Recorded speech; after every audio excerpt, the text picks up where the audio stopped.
All right, well, welcome to 2019. I have a late start garden.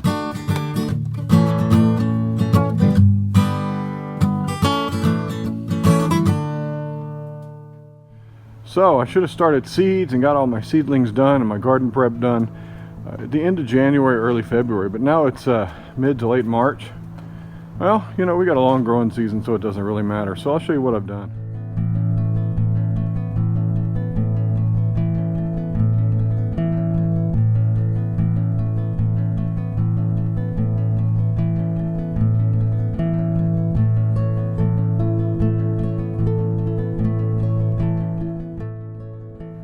Three beds, three raised beds. Now the idea was to build these beds in a no-till fashion, and so I have not had a lot of trouble with these beds this spring.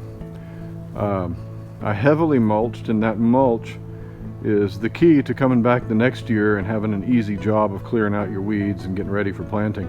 Now I don't do a fall garden, I probably should, but it's just too hot in the summer to mess with a fall garden just now, so I let the mulch do its job. And so as spring comes around, the mulch is broken down, the worms have, you know, taken a lot of that down into the soil, and so the top inch or two is really loamy, but the bottom, you know, deeper down, it's a little more compact, but it's still not clay. I got clay here, and what's in there is a little bit, could afford to be broken up, but if I'm just adding more to the top of these gardens each year, I don't really have to dig deep. And so what I've done is I've just come in with my grub hoe and I've shaved off the roots and of all the weeds that were starting to come up.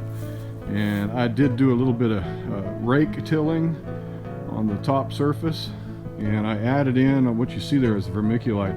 I've added in all this stuff over here. This is what was in my potted plants last year. Now you're not really supposed to do that, they say. Some people do, some people don't. Especially if, you know, if you've got some crops in your pots that don't get along with what you're going to plant in the soil next. You want to make sure that your crop rotation is that you're considering what you had in that soil before you put it over here, because you don't want to put soil from potted tomatoes in your bed where your tomatoes are going to go this year. You want to give that soil a rest. And you don't really, you know, I haven't had any trouble with diseases this past couple of years, except for some cucumber mildew and mold, but you know, you're going to get that no matter what. So what I'm going to do, I'm going to leave my tomato trellises up over there. I'm going to plant some beans and some cucumbers over there, lots of beans. I'm going to use those trellises to grow beans on. I'm going to plant some root crops right here where last year I had some, actually I had root crops there last year, so this year I'm going to plant some greens and some leafy vegetables in there. I'm going to leave my perpetual spinach over there, and in the bare spots at the front of that bed, I'm not sure what I'm going to put there yet. Over here, this was my cucumber bed last year, cucumber and squash. So I'm going to put some things in here. I'm not entirely sure yet. Now I had a plan, but my plan kind of fell apart because I didn't get my seeds started. So we're going to go up and see what kind of organics they have at the shop, and we'll plant some seedlings. This is my stinky compost bin that you've seen in other videos, and I've had this thing brewing since last spring actually.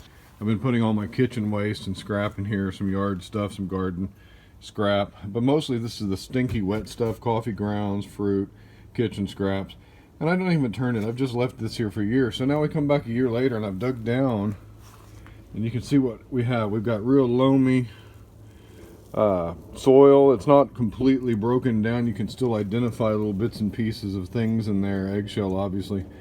But it's all composted and ready to go in the garden. It's still, some of it has its shape, but it's nice loamy organic material. And if I sift this, which I tend to do, I sift out the bigger chunks to get any paper wrappers or larger eggshells I could break up, like that one there. I'll sift it through, I'll screen it through my sifter, and that will allow me to take out any trash. But what I get is black gold. This is good stuff. There's no smell. There's no offensive smell. This is compost that smells like it should. It's almost a earthy, sweet smell. And I screen my compost. I screen my compost through this screen here. Take out all those big things and crush up the eggs. And so, yeah, this has been really helpful. But I've started 2 new compost bins over here. This one's going to be my grass clippings and weeds and stuff. And this one here is all the leaves from the yard, and this is going to be my mulch this year. Just letting it dry in here, and this will form the majority of my mulch. I've always got an abundance of oak leaves from the front yard, and they really come in handy. Grape vines are doing well. They're starting to break bud now, and I pruned them this winter as you're supposed to. I took them down. This guy over here had climbed way up into that tree, my neighbor's tree. So yeah, they grow a lot, and I had to prune off a whole lot from these guys. But they're breaking bud, and they've grown as far as I'm going to let them grow. Now it's just a matter of beefing them up and building some fruiting branches. And so I've trimmed them back the way you're supposed to. And yeah, we should have some fruit. And this year, I don't know that I'm going to do all this container garden. It's been an exciting year here in our household, and we've had a lot of challenges come our way that.